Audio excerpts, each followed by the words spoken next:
இப்போது சார்கிட்ட நான் வந்து, சார் இந்த 5 லட்சத்தை எனக்கு 100 கொடுக்க முடியுமா சார்?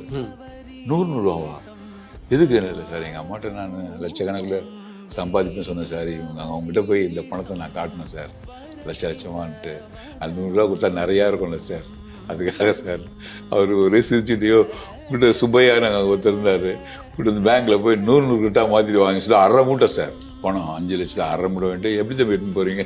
பைக்கில் எடுத்துன்னு போகிறப்பா, ராவத்துக்கு ஆஃபீஸ்க்கு ஒரு ஆட்டோ இருக்கும், ராவத்து பிள்ளைங்க ஆட்டோவில், அதில் ஏறி உட்கார வச்சுக்கிட்டு என்னை கொண்டு போய் வீட்டில் விட்டோன்னா மூட்டை தூக்கிட்டு வரேன் எங்கள் அம்மாட்ட. எங்கள் அம்மா உட்காந்துக்கிறேன் கட்டில், அம்மா உட்காரு, லட்சமாக சம்பாதிப்பது அவங்க பொண்ணு, லட்சமாக சம்பாதிப்பேன்னு ஒரு முறை சொன்ன ஞாபகம் இருக்கா?